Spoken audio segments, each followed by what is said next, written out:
Hello, I'm Melissa Matthews. You might remember me from a previous story at 7. And tonight I am going to read for you The Lump of Coal by Lemony Snicket with art by Brett Hellquist.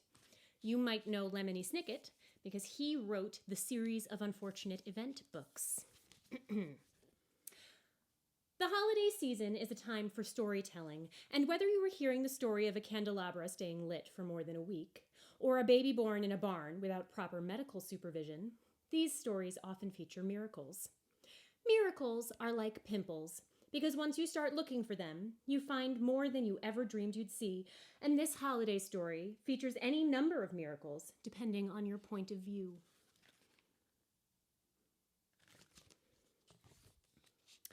The story begins with a lump of coal, who for the sake of argument could think, talk, and move itself around.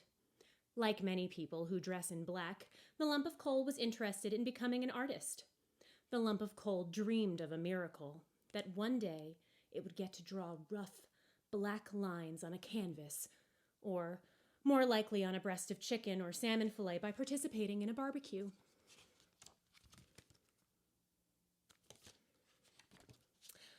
But barbecues, sadly, are for summer, and this is a holiday story, and so takes place in the dead of winter, when the air is gray and wet shoes line up in the hallways shivering and crying tears of sleet. It's difficult to find a barbecue in the winter, although it is easy to find small animals scurrying through backyards and tipping things over, such as an abandoned snow-covered lawn chair, frozen bird bath, and forgotten bags of charcoal. And this is how the small, flammable hero of our story found itself tumbling out into the world. "This isn't the miracle I was hoping for," said the lump of coal, "but perhaps if I roll around a bit, I can find something interesting." The lump of coal rolled out of the backyard, taking care to avoid the inevitable puddles of winter, and soon found itself in the center of town. You would think that the center of town would be bustling during the holiday season, but most shoppers were bustling around the mall several miles away, so there was plenty of room on the sidewalk for the lump of coal. It window shopped for a while, and then, to its delight, the lump of coal found itself outside an art gallery. In the window were several paintings that looked like someone had taken a dark, crumbly substance and smeared it all over a piece of paper. "I can't believe it," cried the lump of coal. "Here is an art gallery that displays art by lumps of coal. It's a miracle!" When the lump of coal rolled inside, however, it discovered that the art gallery was not a miracle after all. "We do not represent artists such as yourself," said the gallery owner after the lump of coal had introduced itself. The gallery owner had a long, oily mustache and a strange accent that the lump of coal suspected was fake. "We have a wide selection of works by human beings that suits us just fine. Please go away and don't leave smudges on my artistic floor." Disappointed, the lump of coal rolled outside. "That wasn't the artistic opportunity I was hoping for," it said to itself. "But if I roll around a bit more, perhaps I can find something interesting." The lump of coal rolled farther down the block and stopped in front of a building where powerful smells were wafting, a phrase which here means coming from nearby, even though the door was closed. A sign on the building informed passers-by that the building was named Mr. Wong's Korean Barbecue Palace and Secretarial School, which made the lump of coal gasp in delight, because I forgot to tell you that for the sake of argument, the lump of coal could read. "It's a miracle!" cried the lump of coal, and certainly there was every reason to believe this was so. A Korean restaurant is an excellent opportunity to enjoy an indoor barbecue. In fact, many such establishments have small barbecue pits installed in the tables so you can do the barbecuing yourself. I have spent many pleasant evenings in Korean barbecues, taking shelter from the winter cold, warming myself by the barbecue pit at my table, and enjoying the smell of the toasted rice tea, eggplant salad, and pickled cabbage served alongside the roasted meats and vegetables. When the lump of coal rolled inside, however, it discovered that Mr. Wong's Korean barbecue palace and secretarial school was not a miracle after all. The air was filled with the smell of oregano, which is not a Korean spice, and the owner was wearing a pair of very ugly earrings and a rude scowl on her face. "I don't need any coal," she said. "I get all my coal from a Korean restaurant supply factory. Everything in this restaurant has to be 100% Korean." "But Mr. Wong isn't even a Korean name," the lump of coal said.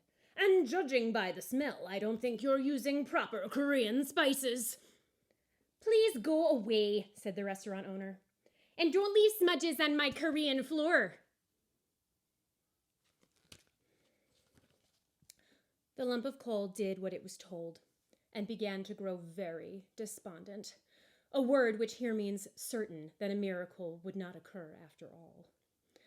"Perhaps miracles only happen to human beings," it said. "Or maybe miracles are only as genuine as Mr. Wong's Korean barbecue palace and secretarial school. Perhaps I should just bury myself and become a diamond after thousands of years of intense pressure."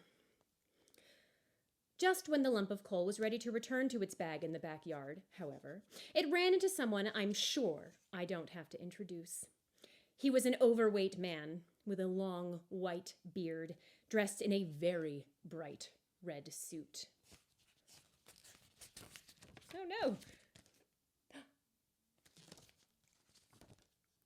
"Santa Claus!" cried the lump of coal. "It's a miracle!" "I'm not a miracle," said Santa Claus. "And I'm not really Santa Claus. I'm an employee of the drugstore dressed up and giving coupons out.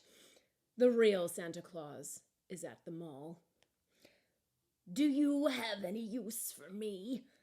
asked the lump of coal. "I'm an artist at heart, but I'm very helpful when cooking meat." Santa Claus sighed. "Well," he said, "my stepson is a very disobedient boy named Jasper.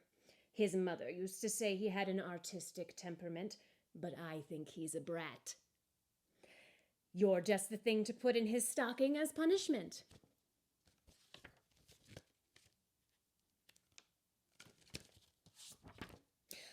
"I guess that's better than nothing," the lump of coal said, and when Santa Claus put him in Jasper's stocking, the lump of coal found that being in a cozy sock was, in fact, better than nothing. And when Jasper found the lump of coal, things became even better than nothing.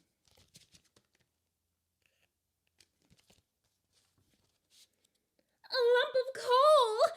Jasper cried. "I've been wanting to create some abstract art featuring rough black lines."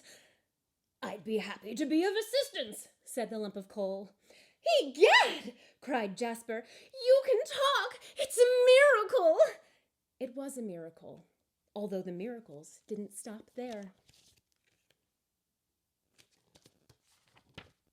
Jasper and the lump of coal collaborated on a number of remarkable objets d'art, which the art gallery sold for an enormous fortune. That was a miracle. Jasper and the lump of coal used this fortune to visit Korea, where they had always wanted to go. And when they came back, they bought the restaurant and turned it into a proper place known as Yisang's Korean Barbecue Palace and Secretarial School, after the famous Korean poet who was unfairly imprisoned for crimes he did not commit. That was a miracle, too. In the daytime, the two friends cooked genuine Korean food, and in the evenings they produced works of abstract art, and they never saw Santa Claus again, although they heard he had been fired from the drugstore for making fun of someone who was buying a certain ointment.